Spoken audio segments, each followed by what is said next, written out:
Em algum momento você já deve ter se questionado por que muitos cristãos usam o sinal da cruz, como surgiu, o que representa e como aderiram a esse costume.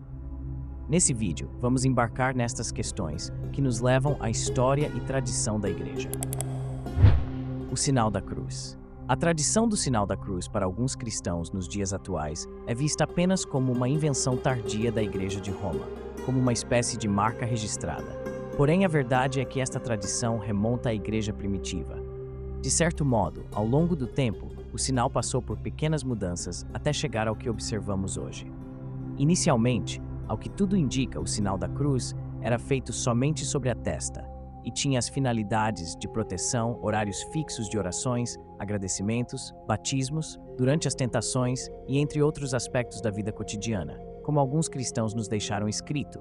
Por exemplo, Tertuliano de Cartago, que viveu entre os anos de 160 e 220 d.C., em sua obra De Corona Militis, no capítulo 3, escreveu: A cada passo e movimento para frente, a cada entrada e saída, quando vestimos nossas roupas e sapatos, quando nos banhamos, quando nos sentamos à mesa, quando acendemos as lâmpadas, no sofá, no assento, em todos os lugares, nas ações ordinárias da vida cotidiana, traçamos na testa o sinal. A citação de Tertuliano deixa claro que essa prática já era comum, da qual não sabemos quando surgiu de fato, o que pode nos levar a crer no seu desenvolvimento até mesmo nos tempos apostólicos. Outra citação para nos confirmar esta tradição está nos escritos de seu contemporâneo Orígenes de Alexandria, em seu escrito Homílias sobre Ezequiel. Elucidando o capítulo 9, versículo 4 do livro de Ezequiel, afirma: Aqueles que chegaram à fé em Cristo disseram que nas cartas do estilo antigo, a letra Tav se assemelha à forma da cruz. E essa profecia diz respeito ao sinal feito pelos cristãos na testa, que todos os crentes fazem no começo de qualquer trabalho e especialmente no início das orações ou das leituras sagradas. Ainda assim, outro contemporâneo de ambos afirma o uso do sinal da cruz. Este é Hipólito de Roma, que viveu entre os anos de 170 e 230, em sua obra Tradição Apostólica. Ele escreve: Se sentir tentado, cele sua testa reverentemente, pois este é o sinal da paixão, reconhecidamente provado contra o demônio, desde que feito com fé e não para vos exibir diante dos homens, servindo eficazmente como um escudo. O adversário, vendo quão grande é a força que sai do coração do homem que serve o verbo, fugirá imediatamente, repelido pelo espírito que está no homem, pois mostra o sinal interior do verbo, projetado no exterior. Era isso que o profeta Moisés representava através do cordeiro, morto na Páscoa, e ensinava ao aspergir o sangue nos batentes das portas. Simbolizava a fé que agora se encontra em nós, ou seja, a fé no Cordeiro perfeito. Ora, persignando-nos na fronte e nos olhos com a mão, afastamos tudo aquilo que tenta nos destruir. Na mesma obra, Hipólito agora, sobre a instrução do batismo e os batizados, escreve: Aqueles que vão receber o batismo se reunirão todos num lugar escolhido de acordo com a vontade do bispo. Eles serão ordenados a orar e se ajoelhar. Depois, pondo a mão sobre eles, exorcizará todos os espíritos estranhos, para que fujam deles e nunca mais voltem. Quando acabar de os exorcizar, soprará sobre os seus rostos e selará as suas testas, orelhas e narizes. Então ele os levantará.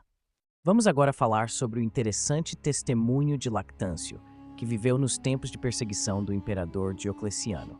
Lactâncio, então, nos explica o que, segundo ele, teria ocasionado o início da perseguição aos cristãos por Diocleciano, o irmão Joe Heschmeyer. Nos dá de forma resumida, em seu artigo sobre o sinal da cruz, o contexto deste escrito de Lactâncio. Ele explica: Tudo isso mudou no ano 299, quando Diocleciano foi aos aruspícios para aprender o futuro. Os aruspícios alegavam prever o futuro usando entranhas de animais, uma prática pagã condenada em Ezequiel capítulo 21, versículo 21. Os cristãos reconheceram corretamente que o que eles estavam realmente fazendo era se comunicar com demônios, lembrando 1 Coríntios 10:20.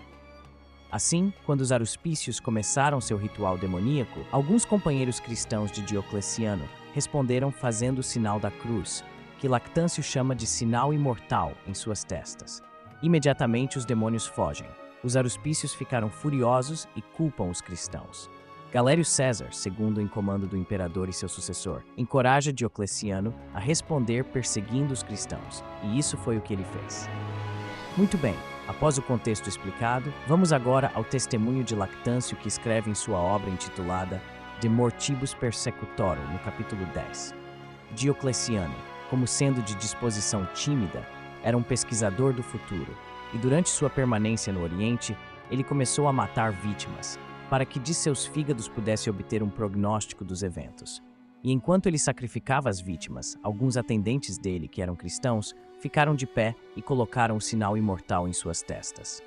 Com isso, os demônios foram afugentados e os ritos sagrados interrompidos. Os adivinhos tremeram, incapazes de investigar as marcas habituais nas entranhas das vítimas. Eles frequentemente repetiam os sacrifícios como se o primeiro não fosse propício, mas as vítimas, mortas de tempos em tempos, não ofereciam nenhum sinal para a adivinhação. Por fim, Tages, o chefe dos adivinhos, por adivinhação ou por sua própria observação, disse: "Há aqui pessoas profanas que obstruem os nossos rituais." Citamos então o que pode ser considerado como fontes cristãs primitivas do uso do sinal da cruz. Este vídeo é apenas um resumo do tema que é vasto e com inúmeras citações do primeiro e segundo milênio da vida cristã, que abordam principalmente o uso do sinal para as ações do cotidiano da vida cristã, como mencionamos no início. Portanto, citarei apenas os nomes de alguns cristãos dos séculos 4 e 5 que escreveram sobre o uso do sinal da cruz. São eles: Santo Atanásio de Alexandria, Teodoreto de Ciro, São Cirilo de Jerusalém, Efrém o Sírio, Santo Agostinho de Hipona, São João Crisóstomo, São Basílio de Cesareia, São Jerônimo, Santo Ambrósio de Milão, entre outros. Como podemos observar, o sinal da cruz é uma tradição presente desde a Igreja primitiva. Foi passado dos tempos mais remotos até os dias atuais, ganhando as formas ao longo dos séculos, como por exemplo com o surgimento das discussões e controvérsias em relação à natureza de Cristo, por volta dos séculos 4 e 5, onde alguns cristãos passaram a adotar o uso de 2 dedos como um modo de afirmar a fé nas duas naturezas de Cristo. E assim foi se desenvolvendo até o momento que conhecemos hoje, tanto na Igreja Ocidental como na Igreja Oriental.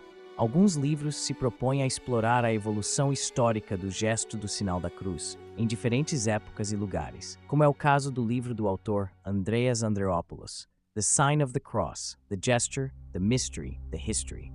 Apesar de manter a mesma tradição do sinal da cruz, nos dias atuais, os cristãos católicos romanos e ortodoxos divergem quanto ao seu modo de executar.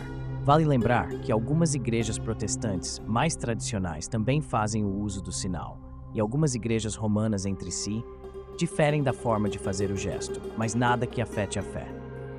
Dito isso, no geral, os católicos romanos fazem o sinal com os 5 dedos estendidos, que simbolizam as 5 chagas de Cristo, que representam também a cruz, e o traçam da esquerda para a direita, simbolizando que passamos da miséria para a glória, assim como Cristo passou da morte para a vida.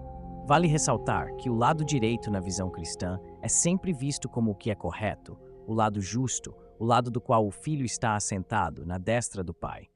Já os cristãos ortodoxos o fazem juntando os 3 dedos, o polegar, o indicador e o médio, simbolizando a Santíssima Trindade. Os outros 2 dedos juntos na palma da mão representam as 2 naturezas, humana e divina de Cristo. Os ortodoxos traçam o sinal da direita para a esquerda, simbolizando a Cristo na direita do Pai, sempre visando também o lado mais, entre aspas, amado, como o exemplo em que Cristo separará as ovelhas dos bodes, colocando suas ovelhas do lado direito. Também lembrando o ladrão na cruz, que no próprio símbolo da cruz ortodoxa, na parte inferior da cruz, o lado direito aponta para cima e o esquerdo para baixo, simbolizando o destino do salvo e do condenado. Este é o resumo da história e da tradição do sinal da cruz.